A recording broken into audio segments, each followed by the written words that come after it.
Bonjour, ici Marine du blog marinecats.com. Aujourd'hui, je souhaite vous parler de minimalisme. Le minimalisme, c'est un sujet à la mode, mais il peut rebuter certains, alors qu'en fait, il peut nous montrer la voie pour une meilleure organisation, une meilleure vie. Le minimalisme, en fait, ça se traduit de différentes façons. C'est-à-dire que ça peut être... Il y a des gens qui sont minimalistes et qui vont avoir pour objectif de posséder le moins d'objets possible. Par exemple, 100 objets maximum. Ou alors, il y en a d'autres qui sont dans un minimalisme peut-être plus traditionnel et qui vont avoir un intérieur épuré, par exemple, très moderne. Et donc, on peut s'y perdre parce que quand vous faites des recherches comme ça sur Internet, dans des bouquins, il y a tellement de façons d'être minimaliste, on dirait qu'on ne sait pas trop comment s'y prendre, quoi. En fait, chacun adapte le minimalisme à sa sauce, si on peut dire. Et c'est pour ça que c'est intéressant, c'est parce qu'en fait, on peut faire correspondre le minimalisme avec ce qui fait sens pour nous.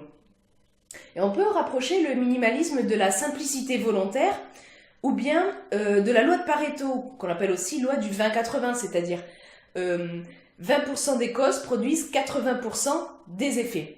Par exemple, dans une entreprise, on va avoir 20% des clients qui amènent 80% du chiffre d'affaires.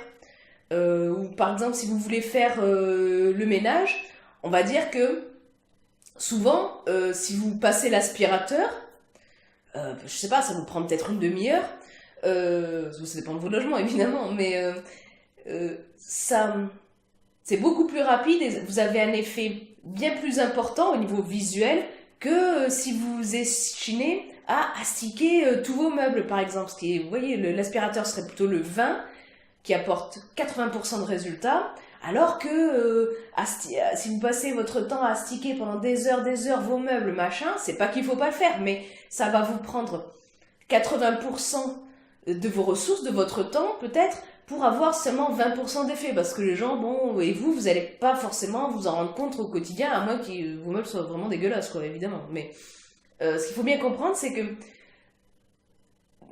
la loi de Pareto, la loi de 20-80, ça implique que un petit nombre de choses produisent un maximum de résultats, un maximum d'impact, et un grand nombre de choses produisent en fait très peu de résultats. Et si on s'en réfère à la définition du minimalisme de Rachel Jonah, je vous ai mis le lien de son livre dans la description, de son livre Do Less, je vais y arriver.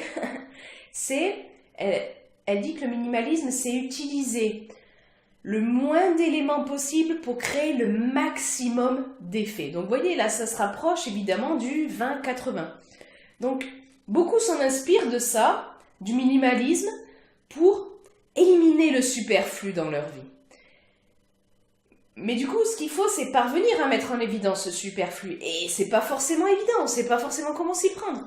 Bon, alors évidemment, je vais pas vous faire un truc en long, en large et en travers sur le minimalisme. D'abord, je suis vraiment pas spécialiste sur le sujet, mais c'est juste que je trouve que certains de ces principes sont vraiment attractifs et utiles pour faciliter la vie de tous les jours, en fait. Et ce qu'il faut bien comprendre, c'est que le minimalisme, ça se réduit pas à des choses matérielles, ça se réduit pas au fait d'avoir le moins d'objets possible ou un intérieur très épuré. Il y a des gens qui sont vraiment minimalistes et qui n'ont pas d'intérieur qu'on dirait épuré, moderne et tout. Ça n'empêche pas qu'ils soient minimalistes.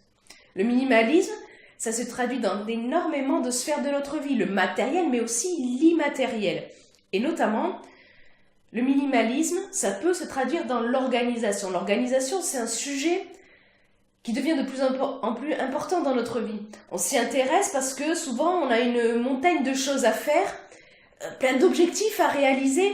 Et je vous renvoie vers, hop là, si vous cliquez, hop, je vais arriver, sur le i comme info, là, je vous mets le lien vers une vidéo sur les objectifs. Je mets aussi le lien en bas, bien sûr. Et du coup, voilà, en matière d'organisation, le minimalisme peut vraiment nous aider et je voulais partager avec vous 2 astuces à ce niveau pour vous aider, issues du minimalisme. Et donc, avant d'évoquer ça, il faut bien avoir à l'esprit que l'organisation, c'est lié à la gestion du temps. C'est vraiment 2 choses qui sont imbriquées, 2 choses qui sont liées. Et on passe en fait une très large partie de notre temps, pour la plupart d'entre nous, on va dire 80% pour reprendre le truc de la loi de Pareto, à faire des choses qui finalement n'ont qu'un impact minime dans notre vie, c'est-à-dire 20%. Mais le problème, ça vient d'où? Comment ça se fait qu'on a ce problème-là? Comment ça se fait qu'on se perd dans des tas de trucs, à faire des tas de choses qui finalement nous rapportent peu? Eh bien, c'est parce que c'est une problématique de choix. On a une multitude de choix à notre disposition. Et on se bourre le crâne, on nous bourre le crâne avec plein de choses que il faut que tu fasses ceci, il faut que tu fasses cela, il faut que je fasse ceci, cela, etc. Et je vous renvoie vers celui comme il faut, vers une vidéo que j'ai fait justement sur le il faut que. Je vous conseille vraiment d'aller la regarder si vous l'avez pas déjà vue. Et le truc, c'est que si on réfléchit bien, il y a beaucoup de choses qu'on a dans nos vies, qu'on fait, qui ne sont pas si importantes que ça, qui ne nous intéressent pas tant que ça. Mais pourquoi on les fait alors si ça ne nous intéresse pas? C'est juste pour être accepté, souvent. On fait des choses pour être accepté, même si ça ne nous plaît pas énormément, mais on achète des choses pour être accepté, pour faire partie du groupe, pour faire comme tout le monde, comme les autres. Mais est-ce que ça nous rend véritablement heureux? Ça, quand on passe notre temps à faire des choses qui ne nous plaisent pas vraiment, qui ne nous intéressent pas vraiment, quand on achète des trucs qui, oui, ne nous intéressent pas forcément non plus, est-ce que vraiment ça nous rend heureux? Ben souvent, non. Non. Alors vous vous demandez peut-être quelle est la première astuce que je souhaite partager avec vous, issue du minimalisme pour vous aider dans l'organisation, c'est de se poser une question. Cette question, c'est: quelle est la chose la plus importante que je peux faire là, maintenant, avec les ressources que j'ai à disposition? Qu'est-ce que je peux faire là en fonction de mes capacités? Quelle est la chose la plus importante que je peux faire à ce moment-là? Celle qui aura le plus d'impact. Ça a l'air tout con comme question, comme ça on se dit, oh là, on s'en fout et tout. Mais en fait, le truc, c'est qu'on est absorbé par le flot de la vie souvent. On a le nez dans le guidon. Et au lieu de se poser cette question, eh ben, on pallie à l'urgence. On fait tout ce qui est urgent. Et on n'a pas le temps de faire ce qui est important. De faire le 20% qui apporte 80% de résultats. Et on a tendance aussi souvent à tomber dans le piège de la gratification immédiate. Là encore, je vous renvoie vers une vidéo que j'ai faite à ce sujet. On passe en fait beaucoup de temps à être occupé, à être débordé. Et si on se penche là-dessus, si on se penche sur ce qu'on fait qui nous rend débordés, qui nous rend occupés, ben en fait on se rend compte que souvent c'est du superflu. C'est du superflu. Donc peut-être qu'au lieu de faire ce superflu, au lieu de tomber dans la gratification immédiate, peut-être qu'avec les ressources qu'on a à disposition là maintenant, on pourrait faire quelque chose de plus important, qui impacte beaucoup plus notre vie positivement. La deuxième astuce que je souhaite partager avec vous, qui est d'ailleurs liée à la question précédente, c'est de faire les bonnes choses. Souvent, on essaye d'en faire un maximum, de gagner en productivité. Comme ça, on peut faire encore plus, toujours plus. Et on est content de ça.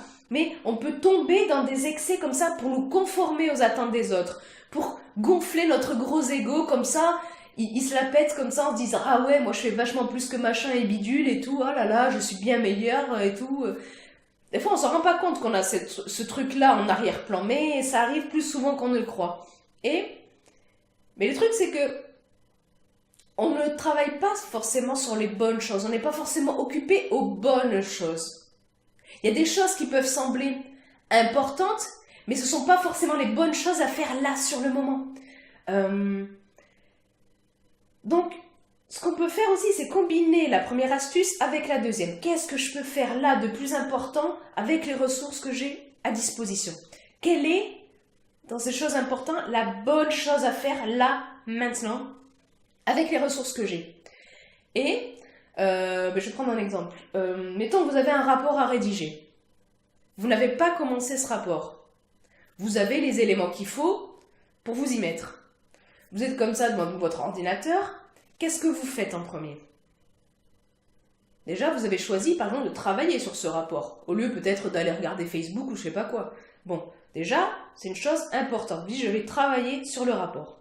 Ça parle du truc de la première astuce. Vous êtes posé la question, quelle est la chose la plus importante que je peux faire là, maintenant, avec mes ressources? Travailler sur le rapport. Et ensuite, vous dites, quelle est la bonne chose à faire dans cet objectif-là?